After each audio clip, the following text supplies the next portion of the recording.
कभी ऐसा महसूस हुआ है कि जिंदगी में अचानक से सब कुछ बदल जाता है? बड़े बड़े उतार चढ़ाव आते रहते हैं, वो भी बिना किसी चेतावनी के। और क्या ये भी होता है कि हर संकट के बाद, हर मुश्किल के बाद आप पहले से कहीं ज्यादा मजबूत होकर बाहर निकलते हैं? अगर हाँ, तो जानते हैं क्या? बहुत संभव है कि आपकी कुंडली के 8वें भाव में शनि देव विराजमान हो। तो चलिए आज इसी गुत्थी को सुलझाते हैं। आज हम गहराई से जानेंगे कि शनि देव जब 8वें घर में होते हैं तो ये स्थिति असल में डर और संकट लाती है, या फिर ये गहरे बदलाव और एक अनोखी शक्ति का प्रतीक है। इस पूरी बात को अच्छी तरह समझने के लिए हम इसे 5 हिस्सों में देखेंगे।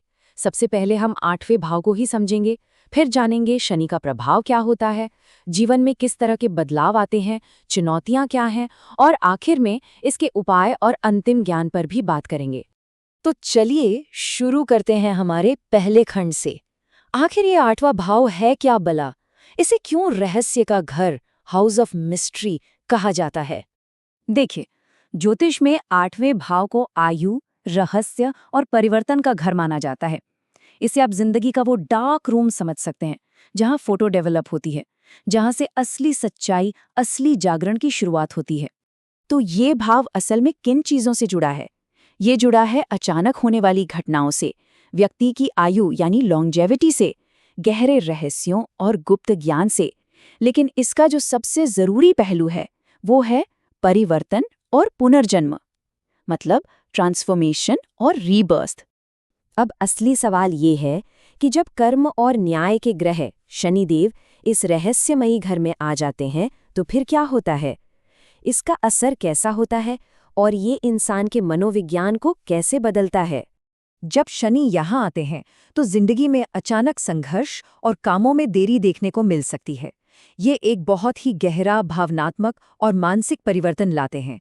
इंसान को अपने उन डरों का सामना करना पड़ता है जो उसने शायद कहीं बहुत गहरे में छुपा रखे थे।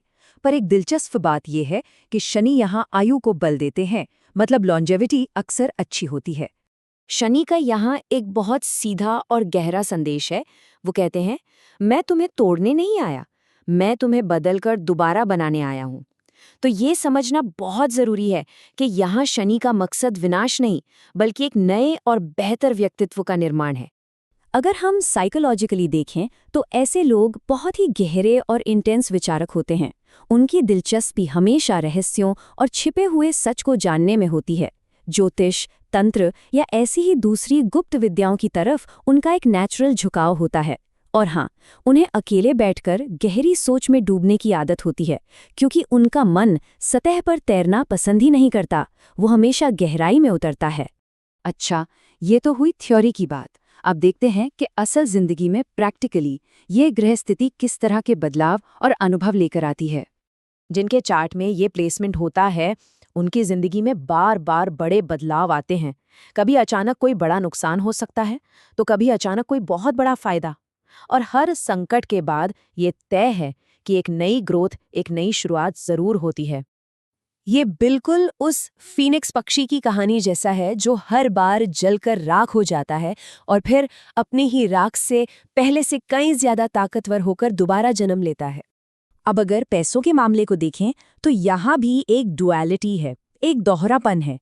अचानक बड़े लाभ की संभावना बनती है तो अचानक बड़ी हानि की भी। ऐसे लोगों को अक्सर विरासत या इंश्योरेंस से फायदा होता है। लेकिन जिंदगी में जो आर्थिक स्थिरता होती है ना, फाइनेंशियल स्टेबिलिटी, वो अक्सर देर से आती है। इन्हें पैसा मैनेज करना ठोकर खाकर ही सीखना पड़ता है। और रिश्तों की बात करें तो यहाँ भी मामला बहुत गहरा है। भरोसे को लेकर कुछ परेशानियां हो सकती हैं, ट्रस्ट इश्यूज। इमोशनल डेप्थ मतलब भावनात्मक गहराई बहुत ज्यादा होती है। या तो बहुत ही मजबूत और गहरा रिश्ता बनता है, या फिर हमेशा धोखे का एक डर बना रहता है। ये लोग कोई सतही रिश्ता नहीं चाहते, बल्कि एक ऐसी कनेक्शन की तलाश में रहते हैं जो आत्मा से जुड़ा हो, सोल डीप हो। ठीक है, तो अब सीधे सीधे बात करते हैं उन चुनौतियों की जो शनि यहाँ लेकर आते हैं, और साथ ही उन चुनौतियों के पीछे छिपी हुई असली आंतरिक शक्ति की। हाँ, शनि यहाँ कुछ चुनौतियां जरूर दे सकते हैं, जैसे कि बेवजह का डर और चिंता, जिंदगी में अचानक आने वाली रुकावटें, स्वास्थ्य से जुड़ी कुछ दिक्कतें जो अक्सर पुरानी या छिपी हुई होती हैं, और कभी-कभी एक तरह का भावनात्मक अकेलापन, एक आइसोलेशन भी महसूस हो सकता है। लेकिन सबसे ज़रूरी बात यह है कि जितनी भी चुनौतियां हैं ना, ये आपको तोड़ने के लिए बिल्कुल भी नहीं है। ये तो बस इसलिए डिज़ाइन की गई हैं ताकि आपको एक गहरी आंतरिक शक्ति और एक ज़बरदस्त जागरूकता मिल सके। तो फिर सवाल ये उठता है कि इन चुनौतियों से निपटने और इस जबरदस्त एनर्जी को सही दिशा देने के लिए आखिर किया क्या जा सकता है। चलिए अब हमारे अंतिम खंड यानी उपाय और अंतिम ज्ञान की ओर बढ़ते हैं। कुछ बहुत ही सरल और प्रभावी उपाय हैं। पहला, ध्यान और आत्मचिंतन यानी मेडिटेशन और सेल्फ रिफ्लेक्शन की प्रैक्टिस करें। दूसरा, हर शनिवार को काले तेल, तेल या उड़द की दाल का दान करें। तीसरा, शनिदेव के मंत्र ओम शम शनेश्चराय नमः का जाप करें। और चौथा, अगर आपके पास कोई गुप्त ज्ञान है तो उसका इस्तेमाल हमेशा अच्छी और सकारात्मक दिशा में करें। या शनि एक बार फिर हमें एक बहुत गहरा संदेश देते हैं। वो कहते हैं, अंधेरे से डरो मत, क्योंकि तुम्हारी असली शक्ति वहीं छिपी हुई है। तो इस पूरी चर्चा का जो सार है वो बस इतना है कि 8वें घर में बैठे शनि आपको डराने के लिए नहीं है, बल्कि आपका रूपांतरण करने के लिए है, आपको पूरी तरह से ट्रांसफॉर्म करने के लिए है। हाँ, ये स्थिति मुश्किल है, इसमें कोई शक नहीं, लेकिन ये आपको असाधारण भी बनाती है। ये आपको आम से खास बनाने की ताकत रखती है। और अंत में बस एक बात हमेशा याद रखिए, जब आप अपने सबसे गहरे डरों का सामना कर लेते हैं ना, तो शनि आपको इनाम में एक ऐसी शक्ति देते हैं जो आम लोगों के पास नहीं होती। और यही इस ग्रह स्थिति का सबसे बड़ा और सबसे कीमती तोहफा है।